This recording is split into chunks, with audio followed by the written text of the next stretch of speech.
ऐसे ही रनमुरीद होते हैं जो सारी रात अपनी बेगम की टांगे दबाते रहते हैं उम्मीद के चक्कर में, लेकिन आखिर में वही टांग उसे वही लत पड़ती है और सीधा सोफे पे अपनी जगह पे। और एक और इस ड्रामे की बोंगी चेक करें कि मीरब गोलगप्पे खाने के बाद प्रेग्नेंट हो जाती है। मुर्तसिम को जब पता चलता है तो वो गुस्से से अपनी बंदूक निकालता है और सीधा गोलगप्पों पे अटैक कर देता है कि तुम्हारी जुर्रत कैसे हुई मेरी बीवी को प्रेग्नेंट करने की।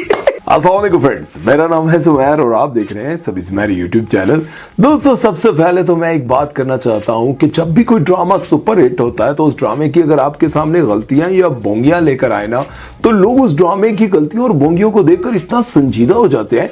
जैसे ड्रामा सीरियल खुदा और मोहब्बत में हम फरहाद को फिदी फिदी कहकर बुलाते थे तो लोगों को इतनी तप चढ़ती थी, खबरदार फरहाद के बारे में कोई बात की तो। जैसे मेरे पास तुम में दानिश के बारे में अगर कोई बात कर दी तो लोगों को इतना बुरा लगा जैसे उनकी जाती जिंदगी की कहानी हो। खबरदार, तुम्हें शर्म नहीं आती? अपने ड्रामों के बारे में ऐसी बातें करते हो। अरे भाई, ड्रामे है, कोई कौमी असेंबली का इजलास नहीं जिसके बारे में हमने कोई गलत बात कर दी। तो आज इसी तरह से हम पाकिस्तान के सुपर हिट ड्रामे तेरे बिन की कुछ गलतियां और बोंगियां आपके सामने पेश करने जा रहे हैं। तो उम्मीद करते हैं आप लोगों को पसंद आएंगे, लेकिन उससे पहले आप दोस्तों से गुजारिश है कि हमारे चैनल को सब्सक्राइब कर दें और बेल आइकन पर छिपकर पप्पी करना मत भूलिएगा। तो चलिए वीडियो शुरू करते हैं। सबसे पहले तो हम इस ड्रामे की उस लड़की के बारे में बात करेंगे जिसे इस ड्रामे में इतना दिलेर और नाडर दिखाया है कि रोड पर दर्जनों मर्दों को डंडों के साथ मारती है और उसे कहती है कि मैं मारदी काटना ते इंसान दी ज्यादा हूं।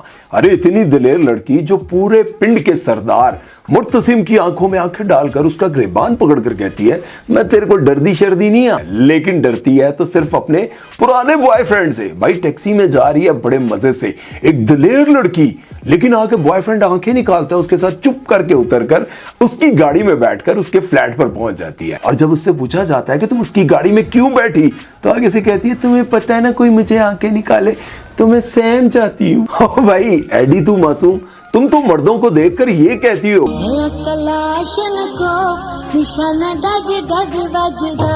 और उसके फ्लैट में एंटर होने के बाद जब उसके बेडरूम में पहुंचती है तो इतनी हैरानगी से देख रही होती है।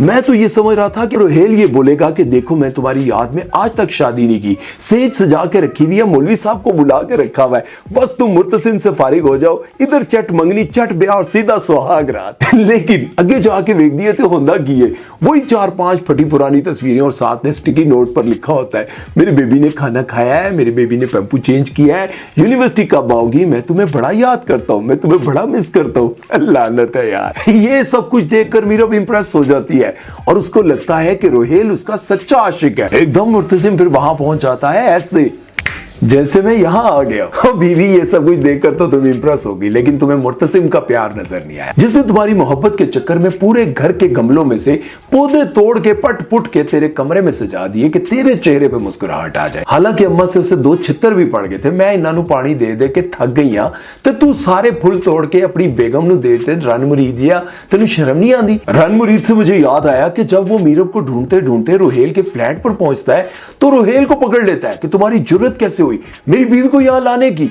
अरे भाई, पहले अपनी बेगम को 2-4 छितर लगा जो उसके फ्लैट में नहीं बल्कि उसके बेडरूम में बड़े आराम से पुरसुकून तरीके से बैठी उसकी मोहब्बत की कहानियां सुन रही है। ऐसे ही रनमुरीद होते हैं जो सारी रात अपनी बेगम की टांगे दबाते रहते हैं उम्मीद के चक्कर में, लेकिन आखिर में वही टांग उसे वही लत पड़ती है और सीधा सोफे पे अपनी जगह पे। और एक और इस ड्रामे की बोंगी चेक करें कि मीरब गोलगप्पे खाने के बाद प्रेग्नेंट हो जाती है।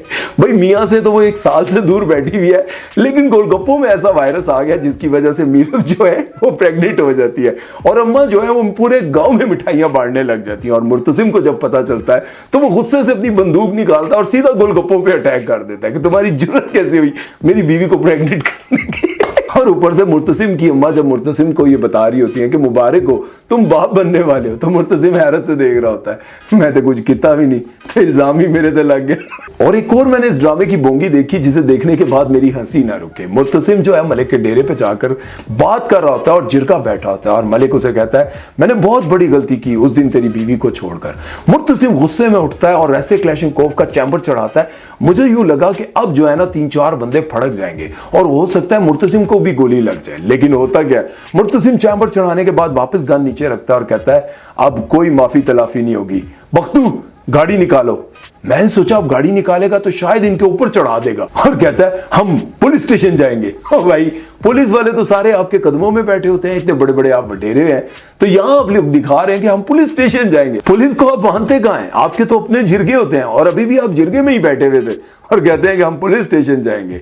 आप 1.5 लाख देंगे, वो 2 लाख दे देंगे, मामला वहीं अटका रहेगा। वैसे मुर्तसिम जी एक और जिरगा भी लगना चाहिए जहां पर गोलगप्पे सारे इकट्ठे हैं और आप कहें इनको हथकड़ियां लगा दो, इसने मेरी बीवी की इज्जत खराब की।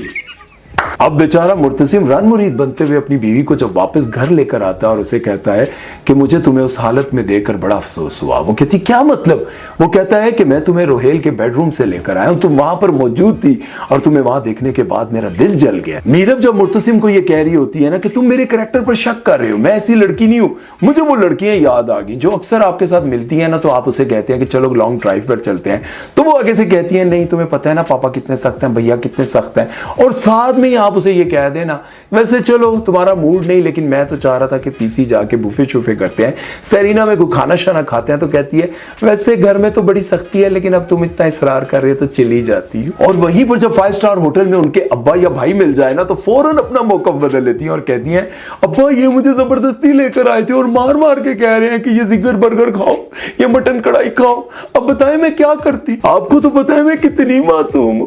जी बिल्कुल, यह ड्रामे की बोंगियां और गलतियां अपनी जगह, लेकिन इस ड्रामे की जो कहानी है वो सारी बेस करती है कॉन्ट्रैक्ट मैरिज पर। उसमें दिखाया जा रहा है कि मीरब जो है वो मुर्तसिम के साथ कॉन्ट्रैक्ट करती है कि तुम्हारे साथ मैं शादी तो कर रही हूं लेकिन तुम मुझे कभी भी हाथ नहीं लगा सकते। मुर्तसिम हमेशा सोफे पर लेटता है और मीरब जो है वो बेड पर लेटती है।